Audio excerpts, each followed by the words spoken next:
My great advantage is I just had more space and can include little things that I think flesh out the story, give a broader, deeper picture of Lewis and those close to him.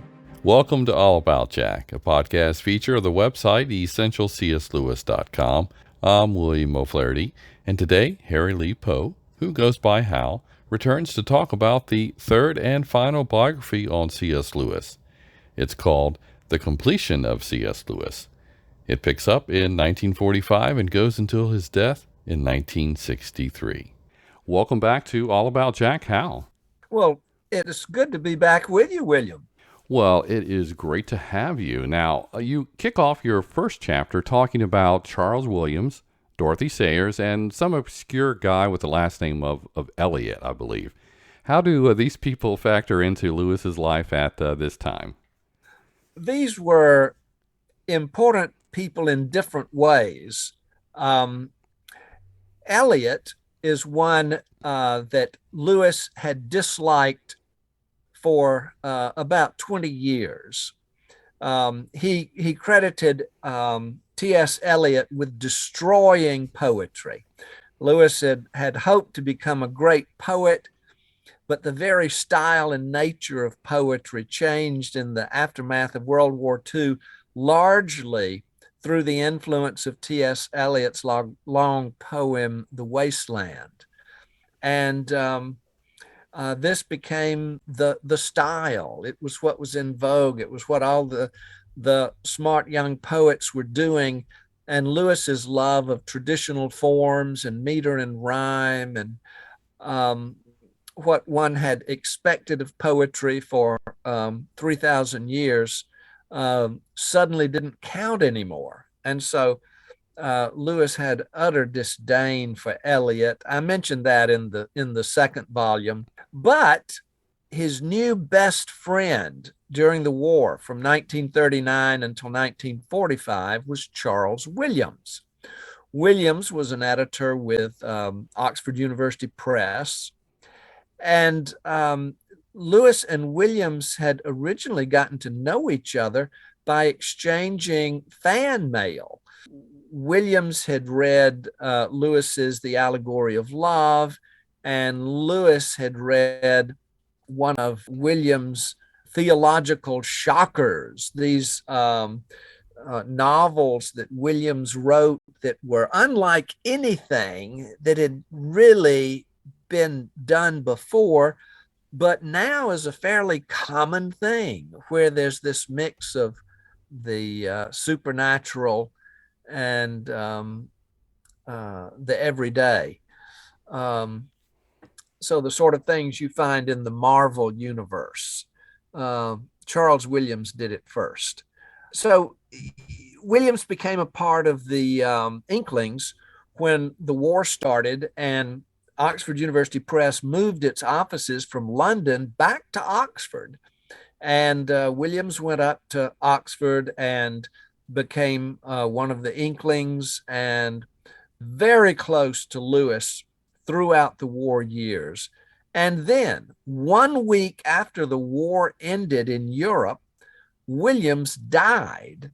He'd gone into the hospital for some surgery, nothing life-threatening, but you never know when they open you up. And so he died in the hospital. It was a shock to everyone. The third person you mentioned, Dorothy L. Sayers. Sayers was much more famous than Lewis or anyone else in Lewis's circle in the 1920s and 30s. She was famous for her mystery stories. And during the war, she did a lot of work on Christian apologetics. She and Lewis got to be pen pals, really. They weren't thrown together socially until quite some time later, but they became correspondents and quite close. They had so much in common. Sayers is the one who encouraged Lewis to write his book on miracles. And it wasn't really so much an encouragement as a command. You must do this. So she was an important person to him.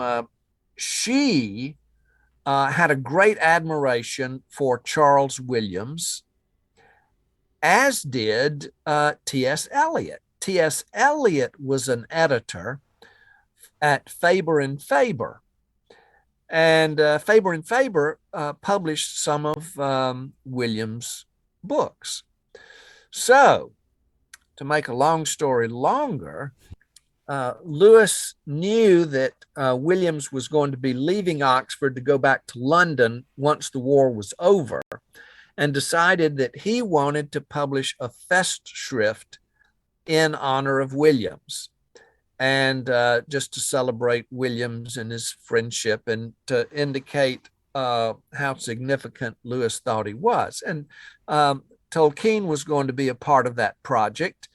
And Lewis proposed it to Sayers, and she agreed. And Warney, Lewis's brother, was going to contribute a chapter. And so several of them.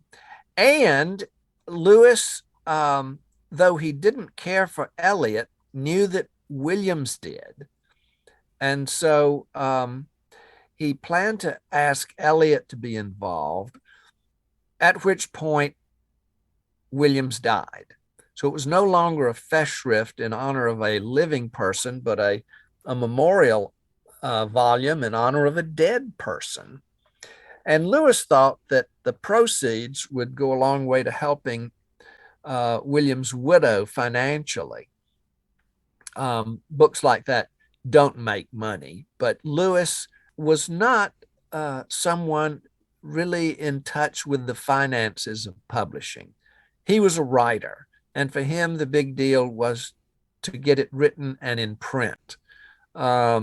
He wasn't much interested in marketing and sales and all of that sort of thing. So the business side eluded him. But he decided to go forward with the project, and he wrote to Eliot to be involved. In the end, his collaborator was Dorothy Sayers. And there's a good bit of correspondence between them in trying to get the book published. And there's confusion. Lewis thought that Oxford Press was asking for a subvention, that is, for Lewis to pay to have the book published, when actually they were just wanted to discuss the royalties and that sort of thing. The project went forward. Everyone contributed except Eliot. And he drug his feet and drug his feet and drug his feet. And Lewis said, well, send us something you've already written, or send us something you've published somewhere else, or send us a poem, or send us an appreciation for Williams. Do something. And Eliot just never came through. And so the book was published without Eliot. The interesting thing is that Eliot did publish an important piece on Williams in a journal, and more important in terms of securing Mrs. Williams' financial security, he brought out a new edition of all of Williams' novels, the 7 novels. And so in the end, it was actually Eliot that did the most financially, but he did not, for whatever reason, probably because he disliked Lewis as much as Lewis disliked him, he did not participate in that project. Now, while we're on the subject and eating up your time very fast, we need to fast forward some, 12, 13 years. Lewis has written a reflection on the Psalms. The Archbishop of Canterbury is under pressure to revise the Psalter in the Book of Common Prayer.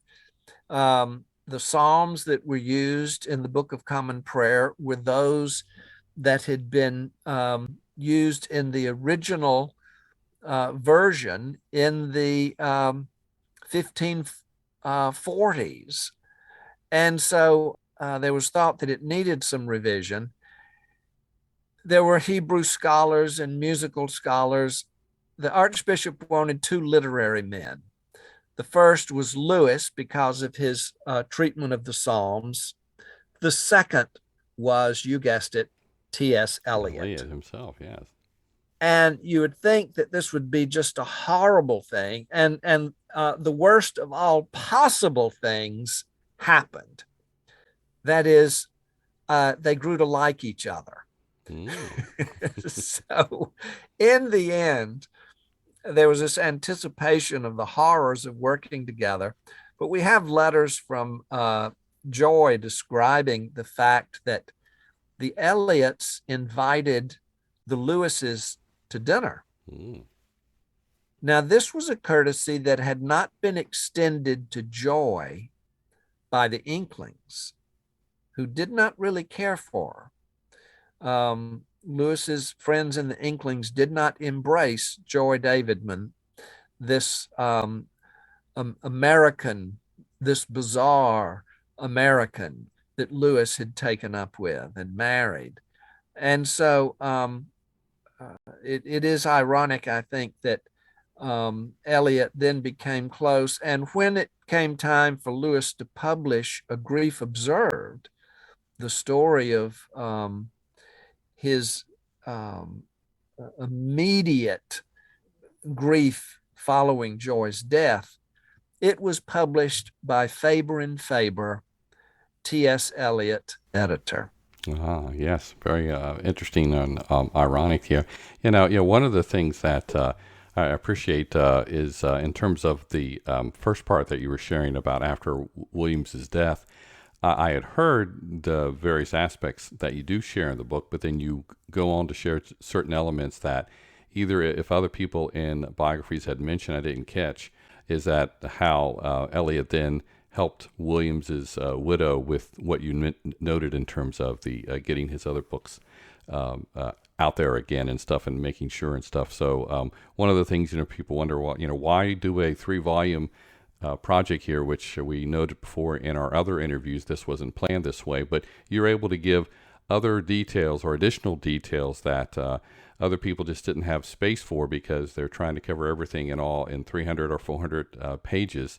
And you have the luxury of, when you put all your 3 together, it's 1,000 pages or pretty close. I mean, definitely with intros and the notes and stuff, it's definitely 1,000, but you're able to give a lot of great details. That's right. There have been some very fine biographies written of Lewis, and my great advantage is I just had more space and can include little things that I think flesh out the story, give a broader, deeper picture of Lewis and those close to him. But it really is a matter of space. Do you have the space to do it? And Crossway gave me that space, so I appreciate that. Well, now, while we're not able to go into explore each chapter specifically, and then you can feel free to share, like you did when I asked you about the first chapter, the other elements that logically people will be able to read and see in the book overall here. But I couldn't help but wanting to talk about the second chapter. But, I must admit that I'm not clear about the main theme. So can you first share the title of this chapter and then clarify its focus? Yes, it is. I can see you would have trouble with its focus since it is a bit obscure. Work, work, work. 1945 to 1949. Is that like it's there's 3 things in real estate: location, location, and location. So okay, well, what is it about work going on between 45 and 49 for Lewis? What are some of the highlights? Well, people have noticed that Lewis was incredibly productive between 1939 and 1945.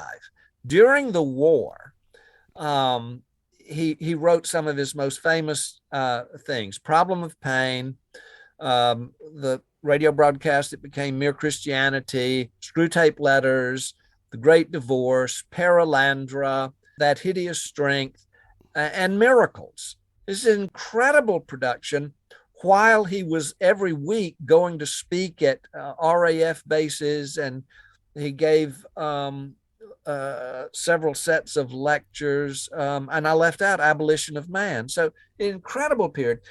But then between 1945 and 1949, there's little articles in church papers, but you just don't see the production. Well, it was because some people said, oh, he'd lost his nerve, or he'd failed at thought process and couldn't compete after the Anscombe debate. But the main problem was he was just snowed under with work, an incredible workload at the college during the war. Um, all the pupils were off at the front fighting. So there was a very small number of students in the college. But after the war, all these veterans came back and English became a popular, what we would call major. And he was just snowed under, absolutely snowed under.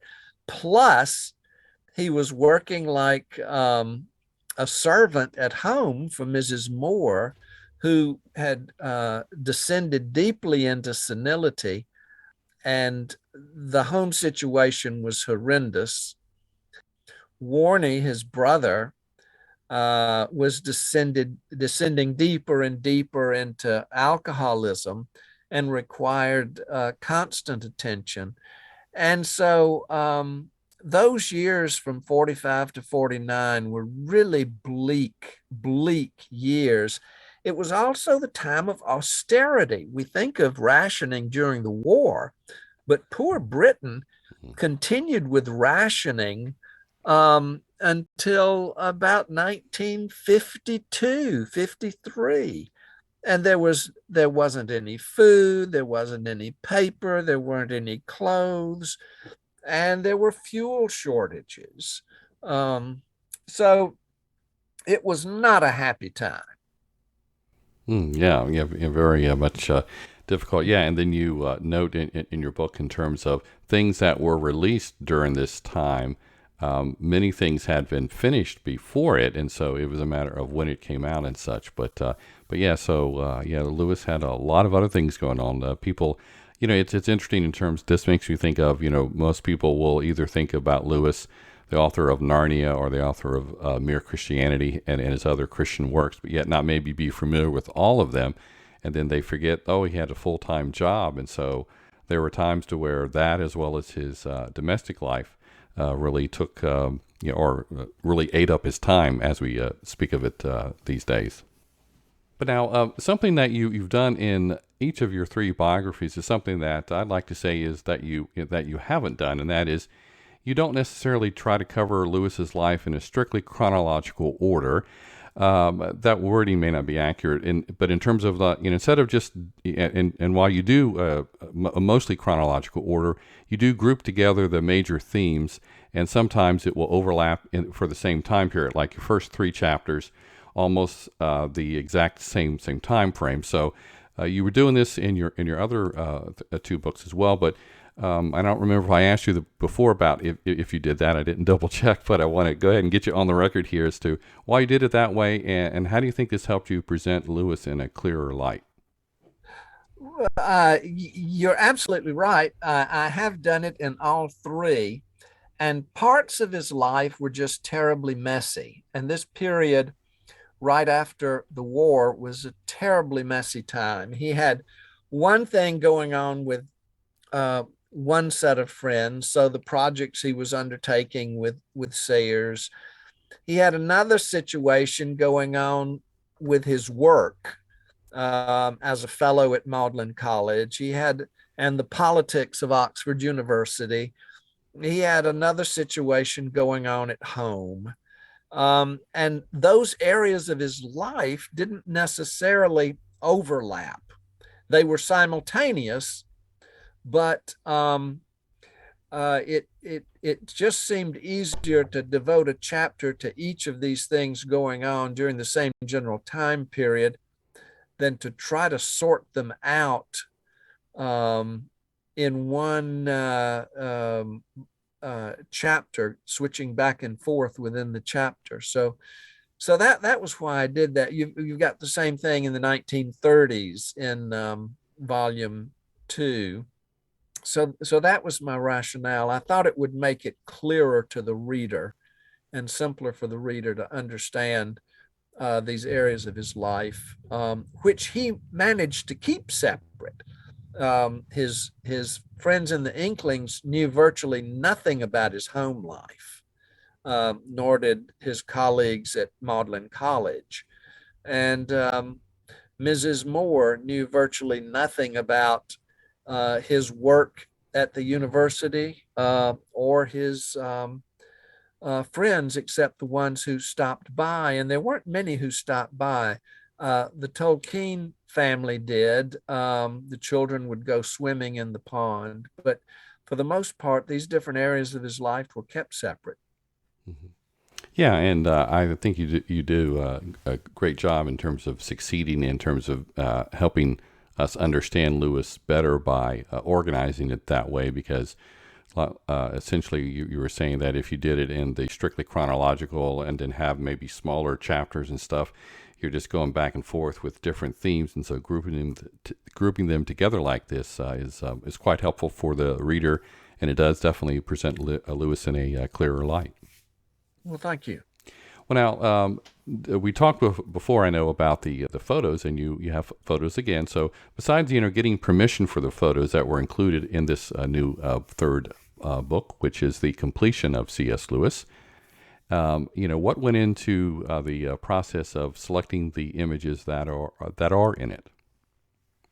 It's a collaborative process with the publisher, and the editor and others at Crossway have their own suggestions of which photos would work, but we're also collaborating with those who hold the photos. And a large group of these are found at the Wade Center, and the staff there is particularly helpful in identifying possibilities. They know what's in their collection.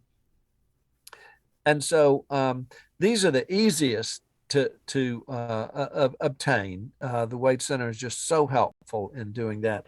Unfortunately, with this volume, the photos that we wanted to use were scattered over a number of different libraries and collections, and so it was hard to track down some of them, because you can't just print a photo because you like it. You found it in a book and you want to use it. You've got to get a high resolution copy of the photo, which means finding the one who actually holds it. And some of these photos we found in books that were published back in the 70s. And since then, copyrights have original holdings. The one who actually has the original and the copyright have drifted from one place to another. So it takes a bit of detective work just to track down where the original is and who has the right to grant you permission to use the photo.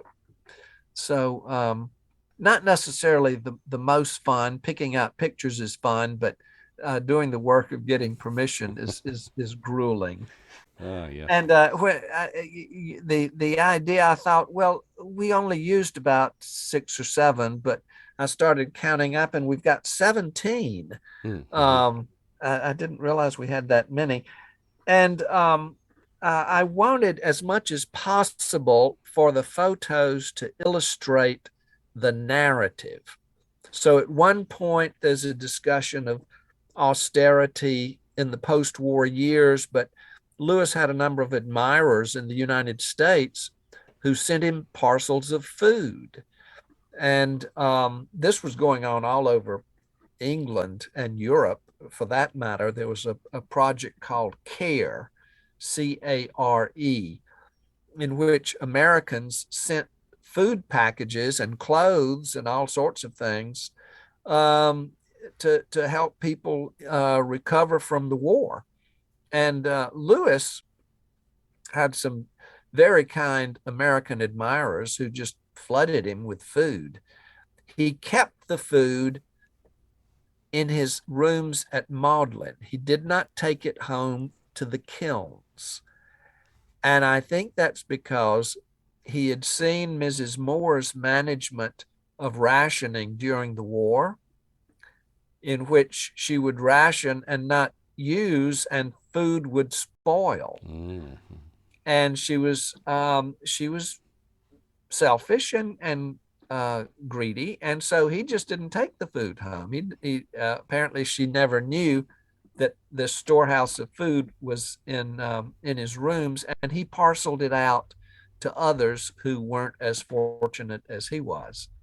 Um, Now, all of that is to say, on one occasion, he had a ham supper. He had a number of these ham suppers, but on one occasion, the those in attendance, the Inklings, signed a paper and gave their credentials and sent it to the benefactor. And so that document is one of the photographs I've included just to illustrate those ham suppers. Um, there's a picture of Lewis and some of his Inkling friends at the Trout, which is an inn dating from, I think, around the 12th or 13th century, up the Thames from Oxford. It was a favorite spot of theirs to go eat on Mondays following the Inklings gathering at the Eagle and Child after 1954, when Lewis went to Cambridge. They had been meeting on Tuesdays, but once he went to Cambridge, he spent the weekend in Oxford and then took the train to Cambridge on Monday afternoons. Was there Monday evening through Friday and took the train back to Oxford on Saturday. So they shifted the day for the Inklings meeting from Tuesday to Monday. And after their time at the Eagle and Child, they often went out to the Trout. And this photograph is interesting because in one of his books in the 1970s, Walter Hooper had identified it as around 1940. I've identified it as around 1955 for several reasons. It includes a picture of James Dundas Grant, who didn't get involved in the Inklings until the end of World War II, which was after 1940. And he didn't really become active until later than that. And they didn't start going out to the Trout to eat lunch until the 1950s. But the most telling thing is there's a picture of Dr. Havard's son, Peter, in the photograph. And in 1940, Peter was about 8 months old. So you can tell from the photograph that Lewis is aged a good bit. Dr. Havard's hair is totally white. During the war, he had a red beard. So his hair was still dark during then. So anyway, there are a lot of little things like that are well, it's the sort of thing that you've been doing with Lewis quotes. You've been correcting misquotes, and that's a bit of the biographer's responsibility, is to clarify where you find something that may have been mislabeled. Okay. Yeah. And I'm looking at that advanced reader's copy that you made sure I got, and that picture is on page 115, and I can confirm that son does not look, what did you say, 8 months old or eight Something years old? like that. Yeah. He definitely looks like he is an adult, or at least a late teen. So, but anyway, but yeah, that's one of the many good pictures. And you said the other one, in terms of the handwritten thank you and stuff, that's good to include as well. So. All right. Well, now you made a passing reference and to the following, and I had a question I already thought through in terms of the aspect that Lewis, you underscored several times, did not have a political skill that his friend Tolkien had, And, how did this kind of help Lewis? How did it hurt him? What's some of those examples of maybe each? Henry Kissinger famously quipped that academic politics are so vicious because the stakes are so low. and there's a lot of meanness that can happen in an academic institution. Certainly, it happened at Oxford, and a lot of backstabbing, a lot of you scratch my back, I'll scratch yours.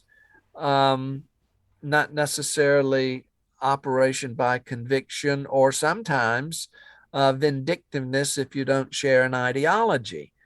And Lewis was very straightforward and honest about his beliefs. And there's no doubt that Lewis was a great scholar. He established his reputation in the 30s. He wrote a number of academic essays that were published in academic journals beginning in the late 20s and going up through the end of the 30s. He did later too, but I'm just saying he really established himself in the 30s.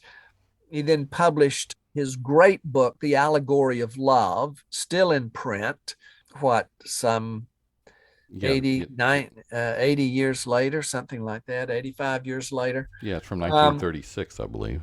yeah, and academic books don't last like that. Academic books go out of print in 3 years. And yet this is the classic study that regardless of what you think about Lewis and his opinions, if you're writing in this area, you have to deal with Lewis because it is the great book. So he clearly was a great scholar. Then he did during the war, in the midst of the war, he did a preface to Paradise Lost. And in the same way, I looked at a number of recent books on Paradise Lost, and there they have to deal with Lewis. They interact with Lewis. So he had done both of those, and all of those articles. He gave several guest university invited lectures at Cambridge, and then at North Wales University, the series that became The Abolition of Man. So there's no doubt he was doing important scholarship. But when he was proposed for a professorship, an endowed chair, which meant that you didn't have all the daily tutorial meetings, you had a reduced teaching load, and you had a huge bump in pay, huge bump in pay. Lewis was turned down because the committee that was going to select the chair, the new holder of the chair, said he'd really not done the academic work. He was too popular. Well, he was too popular for them. I looked at the careers of those on the committee, and frankly, they couldn't have gotten tenure at my university based on their scholarship. So Mm. here were people denigrating Lewis's scholarship who hadn't really done it, and essentially he had rubbed people the wrong way, not by picking a fight, but simply by holding faith convictions. Now, Tolkien, on the other hand, had the same faith convictions, but he kept it to himself. And he didn't do much publishing. Tolkien really, well, William, you've published more monographs than Tolkien did. Okay. He just didn't. He wrote the greatest prose narrative of the 20th century, hands down. The Lord of the Rings is monumental. It will be a classic for centuries. But he was extremely knowledgeable. It wasn't that he didn't know his field. It's just he didn't do much scholarly work.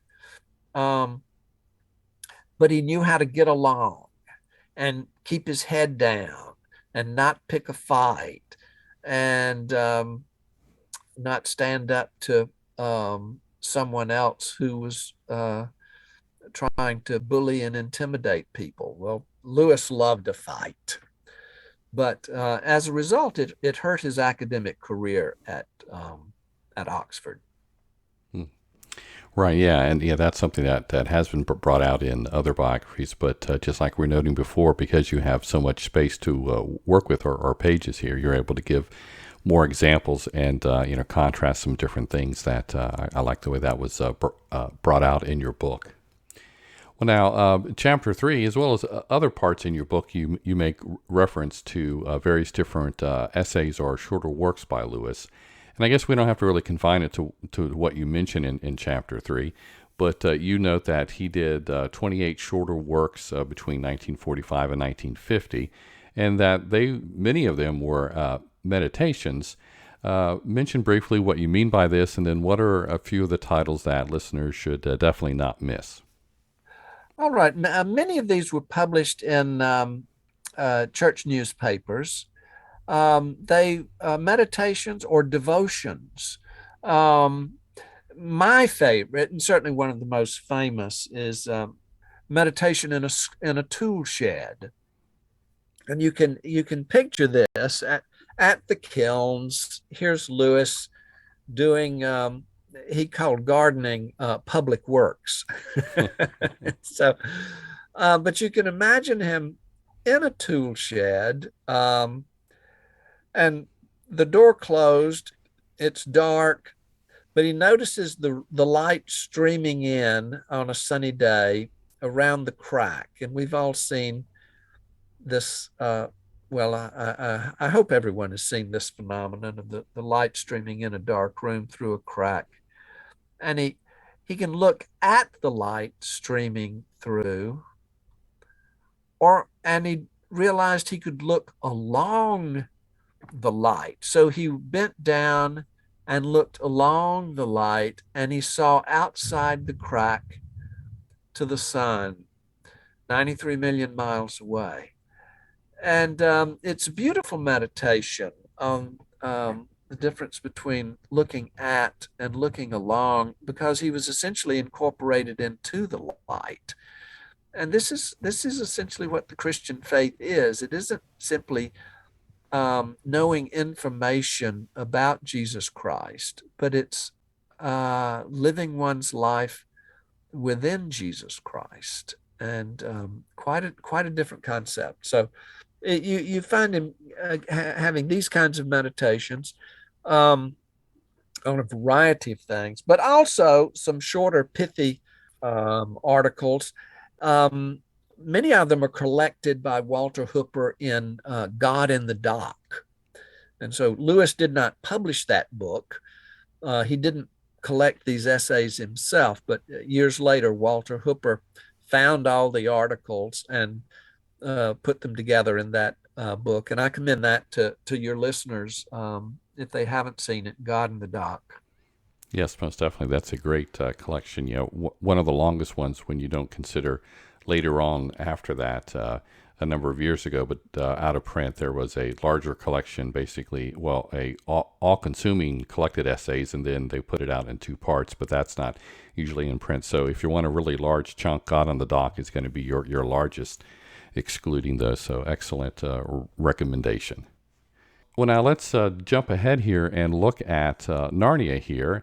Now, while, a lot could be discussed about these books, and one of the interesting things I found that I'm not sure has been in other biographies, or at least not in maybe as much detail as we're noting you have much more space to work with, is the interaction between Lewis and Pauline Baynes, who did the illustrations. Share some of what you tell in your book about that. For me, one of the interesting things was that Lewis didn't care for her illustrations. He said, she just doesn't know how to draw animals. It just drove him crazy. He tried to show her how to do things, and she took offense at and just was crushed whenever he would give her any critique or advice. And she didn't understand certain things like how to row a rowboat. And she thought you faced forward when you rowed a rowboat. So he had to sketch out. And Lewis was a good artist. he'd been doing that sort of thing since childhood. And I wish we had, we have a few examples of his doodles, but Tolkien, of course, we have elaborate illustrations that he drew. But anyway, he didn't care for her work. He met her a couple of times, once in the offices of his publisher, Jeffrey Bless, and once on a train platform where they rendezvoused briefly to look at what she was doing. Over time, he came to appreciate her, and he thought she had improved by the time the last of the books was done, and that maybe she finally learned how to draw a horse. So, Yeah, quite fascinating because I mean the illustrations are something that if people have an edition with the illustrations, they associate it very strongly. But getting some of that background information about the behind the scenes, as you would, and then of course noted in your book and others is that Lewis found her because of Tolkien, right? yes, she had illustrated uh, those little books that he did um, just before the Lord of the Rings came out. I'm trying to think of what year they came out, maybe 1949. And Lewis said that her illustrations there were quite good, but that she wasn't having to draw the sort of things she had to draw for Narnia. Right, yeah, a different challenge here. Yeah. Well, now, some may be aware of Lewis's move to Cambridge, but there are details not commonly known or remembered. So, highlight some of that journey as well as some of his experience teaching at Cambridge. He was in Cambridge for almost 10 years. It was a long stay. He developed a number of friendships. They're not famous because no one's ever written a book about them, the way Humphrey Carpenter wrote a book about the Inklings. And none of his friends in Cambridge wrote blockbuster books like The Lord of the Rings. So you don't have the same romance associated with his friendship in Cambridge. But whereas uh, at Oxford, he was at Magdalen College, which was quite a materialistic place. There were very few Christians within the faculty there, and it was a difficult place for him um, in terms of personal relationships. He was always fighting battles there. By contrast, when he went to Cambridge, by an odd coincidence, um, he was situated at their Magdalen College. So there's a Magdalen College at both places, and he was Taught at each. he was at one at each, and he loved Magdalen Cambridge in a way he never cared for Magdalen Oxford. Um, and it was just a joy there for him. I think the whole time he was deeply appreciated, respected, admired, enjoyed. So he had friendships there that have scarcely been documented. And with Oxford, of course, with the Inklings, he did not have a group like that in Cambridge, which was essentially a writing club. That's how the Inklings started. By 1948, they'd ceased to be a writing club, and they'd become essentially a drinking and talking club that just met in the mornings to drink and talk. But he still needed people to talk with to stimulate his writing. And by 1954, his great colleague in talking through writing was Joy Davidman. And so she was the one that he interacted with in his writing projects from then until her death. At Cambridge, they never knew what he was working on until it came into print, because he just didn't talk about his writing projects among the faculty. But it was a different kind of experience in Cambridge. And he was there just during the middle of the week, but it was a different kind of experience, because in Oxford, he had lectured to hundreds at a time. He would fill up the lecture hall in the examination schools building, which held, I think, around 400 people. But at Cambridge, he had just small numbers that turned out for his lectures. So it was a different sort of an experience there. He did not have the tutorials at Cambridge because he was now a professor with an endowed chair. And in that capacity, his salary was tripled and his workload was cut to a minimum. He gave lectures, usually two lectures a term, I think, was what he was doing at Cambridge. But a good time for him. It was a good time for the end of his career.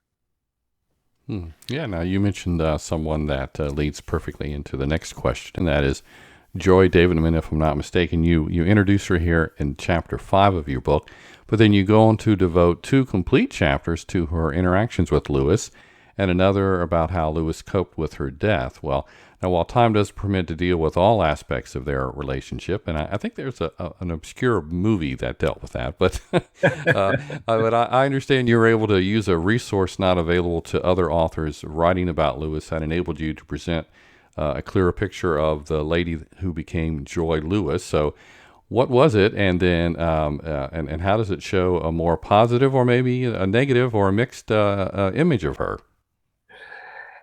She's a fascinating person, and I'm still not sure exactly what to make of her, and so I tried not to prejudice the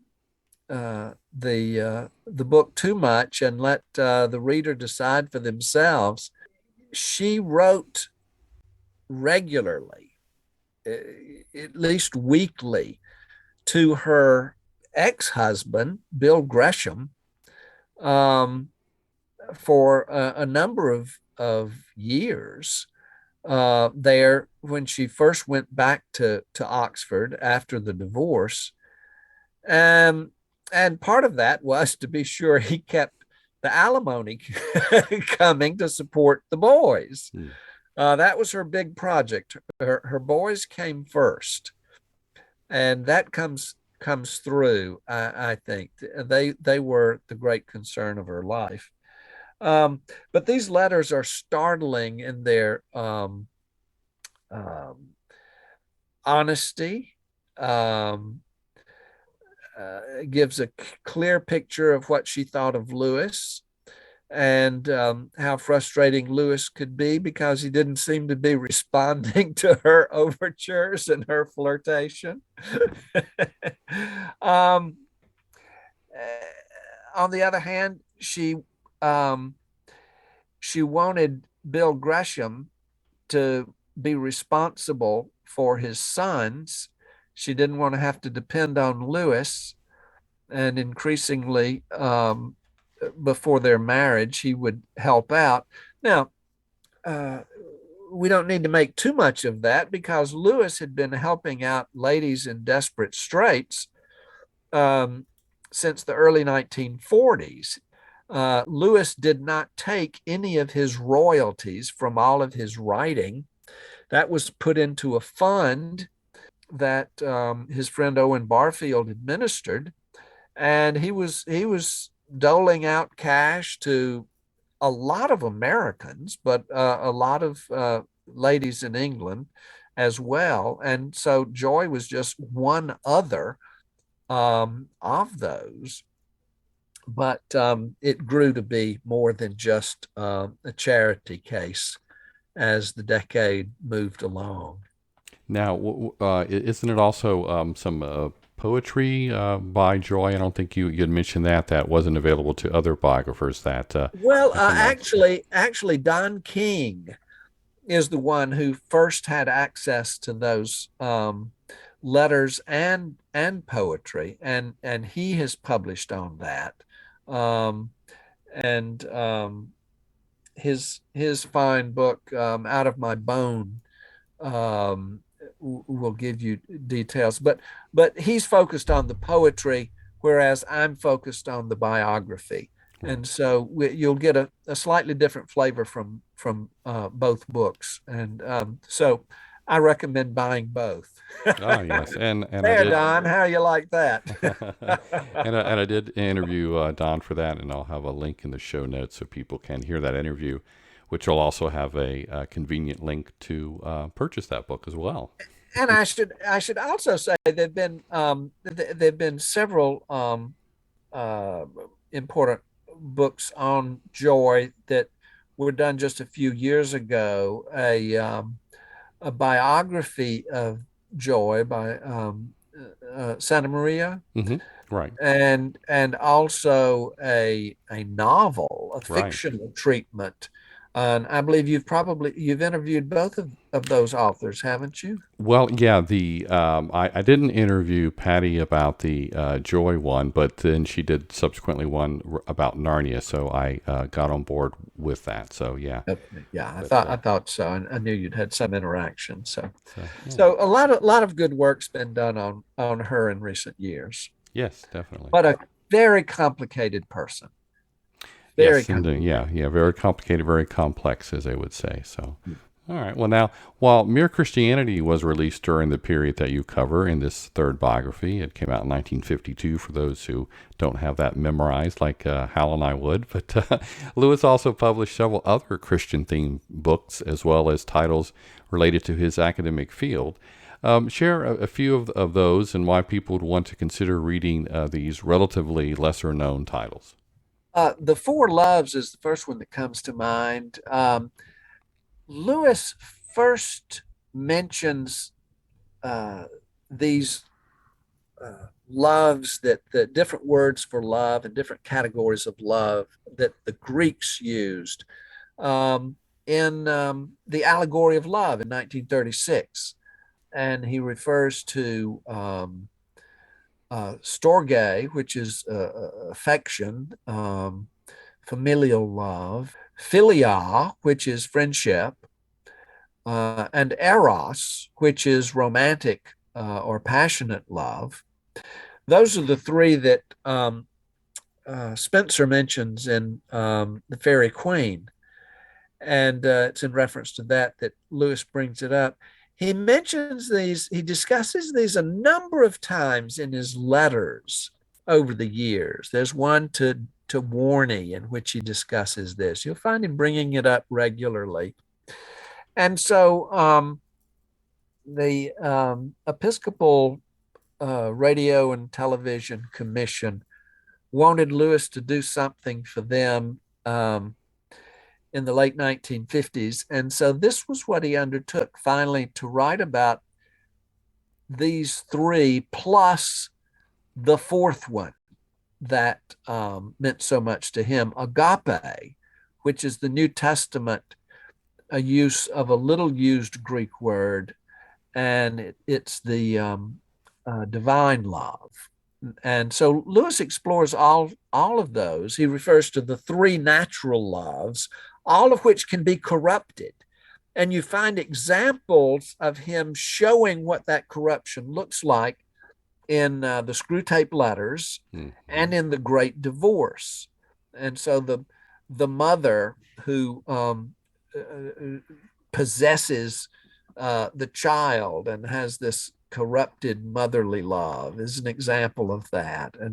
And so you find Lewis being aware of both the good and the dark side of the natural loves, and that it takes the divine love really to baptize the others. That's an important book, but it's not only available in print, it's also available in audio. It's one of the few lengthy recordings we have of Lewis. He recorded the whole project because it was intended as a series of radio broadcasts. It was divided up into segments and printed as 10 brochures. Mm-hmm. And then Lewis edited it into a single book. Right. Well, expanded it. The audio is much shorter than the book. I want to say the book, which I wish they would make into a audio, would be at least twice, if not 2.5 times as long there. But it is invaluable to hear Lewis. In fact, in the '80s, I got cassette copies and listened to that quite often. In terms of the content was great, and it's great to hear Lewis's own voice. Yeah, and in the book, I have a photograph of the first one of those pamphlets. Mm-hmm. I've got all 10, and as you say, it's a far cry from the finished book. But anyway, I commend that one highly to your listeners. Then, and the context in which he wrote that, it was just before Joy died. Mm-hmm. So he's contemplating and anticipating her death, even as he writes it. Another book written about this same period during their marriage, Reflections on the Psalms, in which he takes some of the most difficult psalms and reflects on them. I think that's very important work. And what I want to stress is that, yes, they are Christian books. They are for edification of believers. They are devotional in nature, but at the same time, they are apologetic, because true apologetics is not philosophical argument. The whole idea of apologetics is to answer the questions that bother people, clear away the obstacles to faith, answering those doubts. And so that's one of the things he's actually doing in these two books. He's not making arguments, but he's answering difficult questions. Then academically, his massive Oxford History of the English Language volume on English literature in the 16th century, accepting drama. So he didn't deal with Shakespeare. But that was a massive work, deeply appreciated, still in print. Received lots of praise for that from people who liked him and people who hated him, people who agreed with him and people who disagreed with him. It's just a massive accomplishment. And I will have to actually make a minor correction for you. That is, that book had been out of print, but it is now this year, in August of 2022, it's officially being reprinted. I think only used copies had been available. And not only is a new printed edition, physical one, it's going to be available on Kindle, and, drumroll please, an audio version is coming out. An audio version? My goodness, I wonder who's reading it. I'm not sure, but I already have it pre-ordered. Good. Then Studies in Words, which is an odd little book on the surface, but it's actually apologetics as well. And he said he wrote it for what we would call English majors, people reading the English syllabus at a university, in which he essentially takes different words, I think about 8, and discusses how their meaning has changed over time. But when you look at it, he's chosen words that have huge importance for the popular culture's understanding of reality. For instance, the word nature. And he discusses how that word has changed in its meaning from having to do with birth.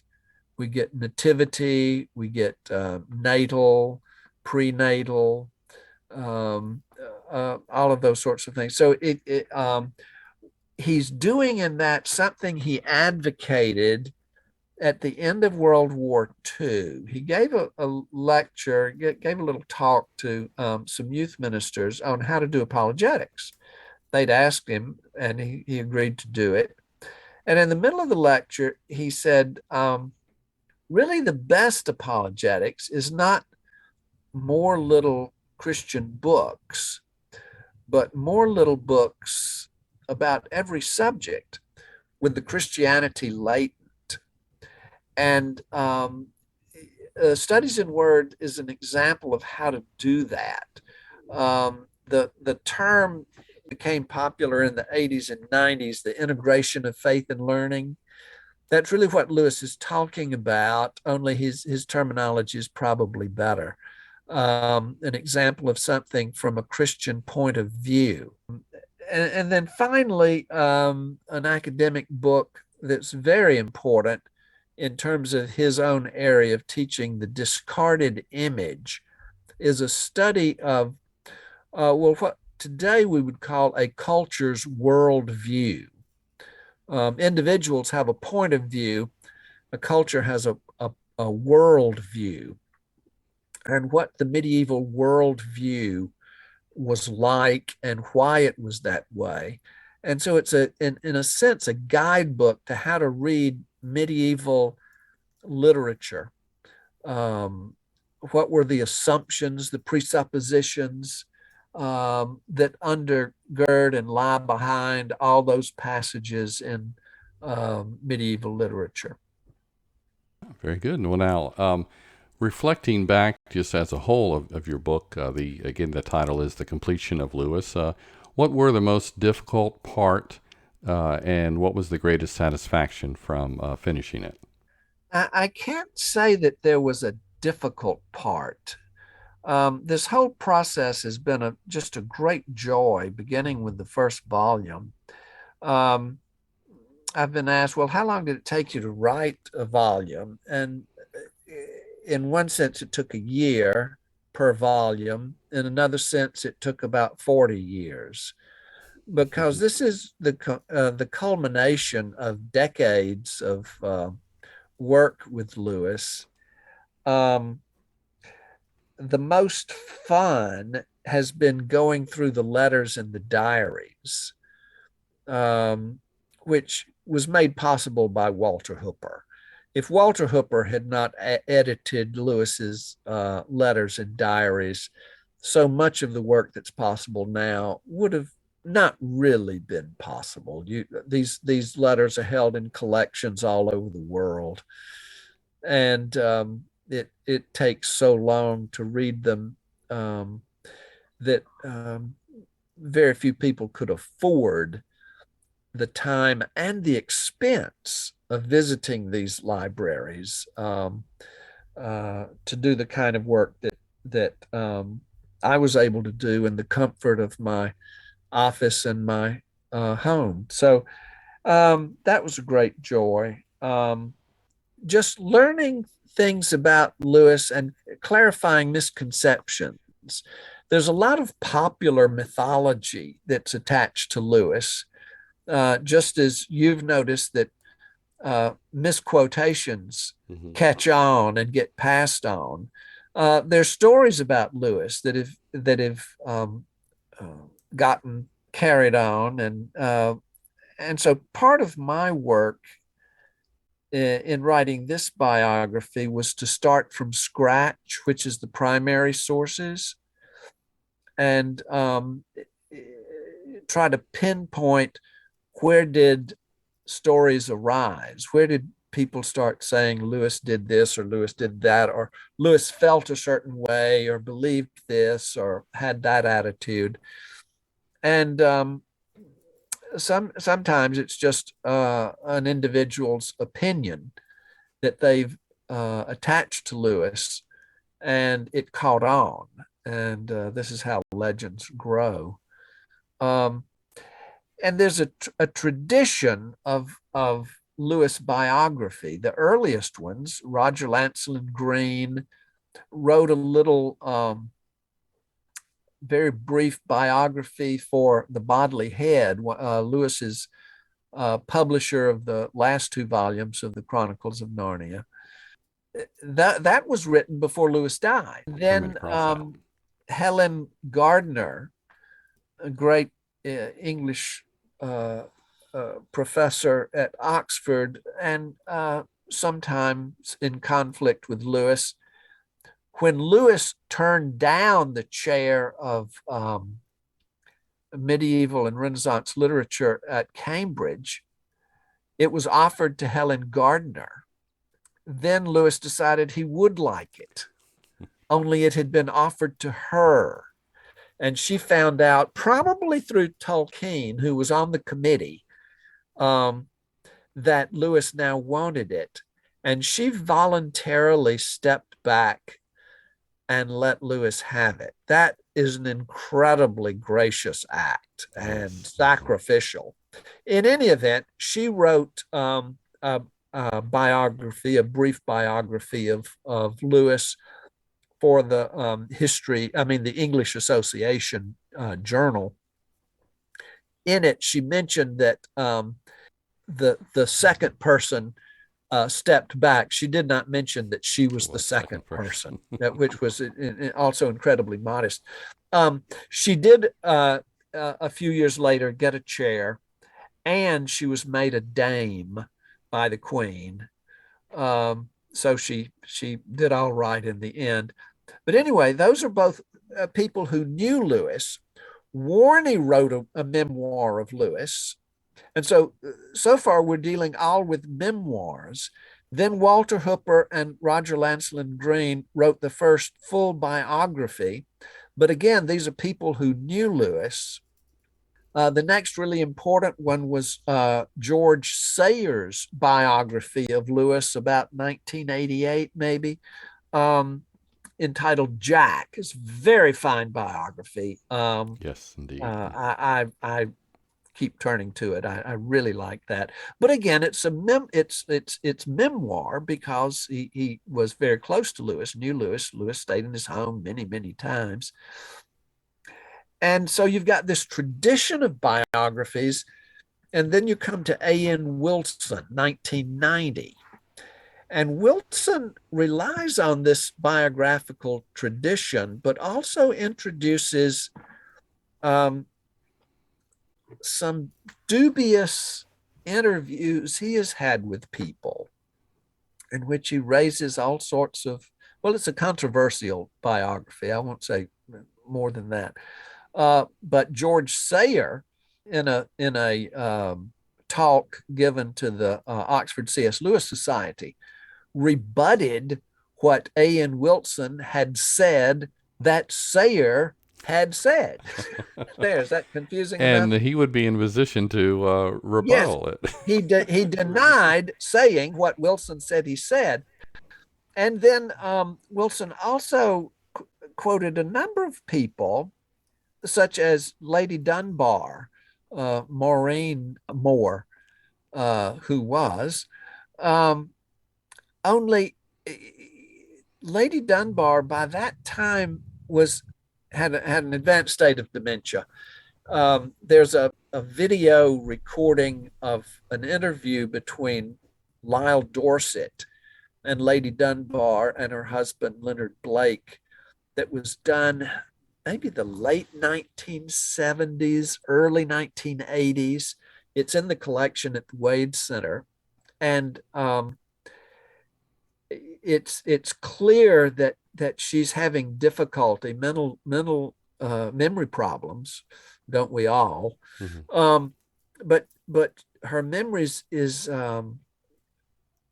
quite distorted about basic facts about Lewis, when things happened and what he was doing, and so the kind of interview that Wilson claims to have had with her in the late 1980s, I think, really has very little credibility. Alistair McGrath, then for the 50th, 50th anniversary of Lewis's death, published a very fine biography. And as he points out in that biography, it's the first one that's really had access to all the letters in the form that Walter made them available. Right. And so he really began a new episode in Lewis' biography by realizing that Surprised by Joy is a secondary source. Even though it's written by Lewis, it's a memoir many years later. And Lewis was never good with dates. And he confuses a number of dates in Surprised by Joy and the order in which things happened. And how do we know he did this? Because we have the primary sources, which are his letters. Right. And his letters were written immediately when the thing happened. And so we know when things took place. And McGrath is the first one to really begin to sort out some of those matters that need clarification. Well, now we've talked the obvious fact that you've done 2 other biographies, but for those who may be not too familiar, we'll have links in the show notes to the interviews I did with you. But briefly remind us of those titles and the years that they cover. The first volume, Becoming C.S. Lewis, a biography of young Jack Lewis, 1898 to 1918. When I wrote that book, I thought I had finished. I had not planned a 3-volume biography of Lewis. I was just concerned with his teenage years. But I realized that I wanted to follow up and show the impact of those teenage years on his adult life. And Crossway agreed to let me write a second volume if I would do the 3rd volume. So the second volume was The Making of C.S. Lewis, From Atheist to Apologist, 1918 to 1945. And this last volume is the completion of C.S. Lewis, From War to Joy, 1945 to 1963. And then, of course, speaking of that final title, that's a perfect place to end then in terms of giving a summary in terms of this title and why people will want to get a copy of The Completion of C.S. Lewis. Lewis's life after World War II is not as thrilling. It's more a matter of dealing with the aging process. Lewis had a number of health problems that had plagued him since childhood, and they come to a head in those years right after World War II. He had a serious collapse and had to be taken to the hospital about 1948. And his health really deteriorates from then and until his death some 15 years later. In that he's dealing with the struggles of life that all of us deal with. What's important to me is that he is a model for how to deal with it graciously. And by grace, I don't mean simply acceptance, but how to rely upon the Lord in the struggles of life. And they're the ordinary struggles that all of us deal with: difficult family situations, difficult work situations, difficult health situations, difficult financial situations, difficult decisions about changing jobs. And goodness, do I want to get married at this age? On and on and on. It is the test of everything he wrote during the war. Mm-hmm. Is the Lord's grace sufficient? And we see that it was. Lewis knew a lot of pain and adversity in that last period of his life. In A Grief Observed, we see him crying out in just the tragedy of the death of his wife and the pain that caused him. In the movies, you get the impression that Lewis may have lost his faith, that maybe he wasn't so vibrantly concerned with Christianity after Joy died. I think this is quite a misconception, and part of it comes from thinking that what he writes about in A Grief Observed is something that went on for years, when actually the whole book covers a period of about 3 weeks, the immediate 3 weeks following the death of Joy. And we know from his correspondence that the book was finished by the time a friend of his came to visit a month later and read the manuscript.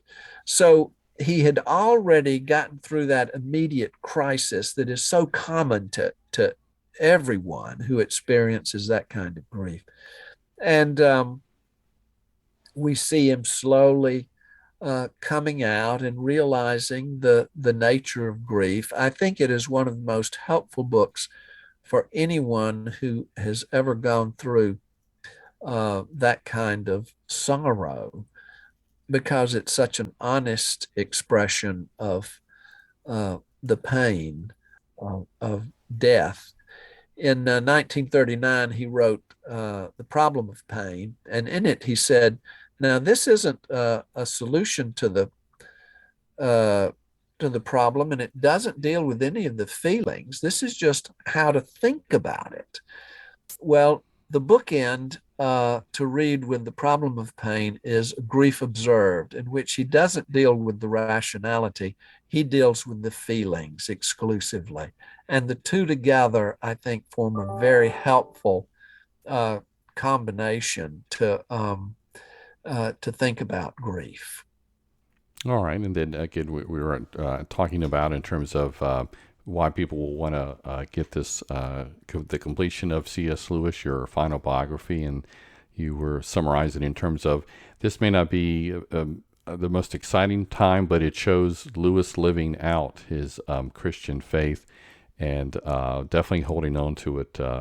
And the A Grief Observed is a good snapshot about that process, but then he definitely did hold on to it. And the book does reflect that.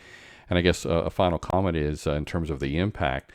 The last day in Oxford recently, there was an Inklings Week in Oxford that Hal and Don King hosted. And the last day before leaving, I was at Christ Church eating at the high table, and some strangers joined us, got into a conversation, and one of the individuals said how much The Grief Observed helped them in the grieving process, and her words were along the lines of, "I found someone that I knew that I wasn't alone in the way I felt," and so it very much impacted her and such. And so, hopefully, in terms of impact, your third and final volume here will impact people in terms of wanting to know more about Lewis, who definitely lived out his faith in a very practical way. And we encourage people to get that. The Completion of C.S. Lewis, the plans are to have this released here about a month before it's officially out, but people can pre-order that, and we encourage people to indeed do that. Well, thanks, Hal, for being on All About Jack. Thank you, William. It's always good to be with you. I also want to thank you, the listener, for joining me for this episode of All About Jack, one of the many resources from the website essentialcslewis.com. Again, I'm William O'Flaherty, the creator and producer of this show. Be sure to visit essentialcslewis.com for a variety of content, including a series called The Latest on C.S. Lewis that provides a 5-minute look at what's happening related to Lewis, along with some timeless reminders. In addition to previous episodes of All About Jack on my website, you can find various articles about quotations credited to Lewis that he might not have written. Also, consider checking out my YouTube channel, Knowing and Understanding C.S. Lewis. It also has a visual edition of The Latest on C.S. Lewis, as well as other content. There's a link in the show notes to it. Today you heard an interview with Hal Poe about the third and final book in a trilogy of biographies on Lewis that he did. This final book is entitled The Completion of C.S. Lewis. You'll find a link in the show notes to buy it, along with links to my conversations with Hal about the other two books, as well as links to other times he has been on the podcast. Speaking of those notes, you can find them at essentialcslewis.com and look for this show. But it might be just as easy to find them where the podcast is hosted, which is allaboutjack.podbean.com. Podbean is spelled Podbean. You can also listen to All About Jack via iTunes. See the show notes for a direct link to it there, and consider rating my show on iTunes to help others find it. And of course, please consider sharing this show so others can hear it. Before closing out, in case you didn't know, I've written 2 books related to C.S. Lewis. Buying them is a great way to indirectly support this podcast, so it can continue to be made freely available. In 2018, the MISQUOTABLE C.S. Lewis was published. It explores 75 quotations credited to Lewis. Most are not by him, some are paraphrases, and a few are ones that could be misunderstood without more context. Then in 2016, my first book was released. It's an enhanced study guide to the Screwtape Letters, humorously called C.S. Lewis Goes to Hell. Learn more about it and get a free PDF sample by visiting screwtapecompanion.com. Finally, thank you again for listening to All About Jack, a podcast feature of essentialcslewis.com. I'm William O'Flaherty.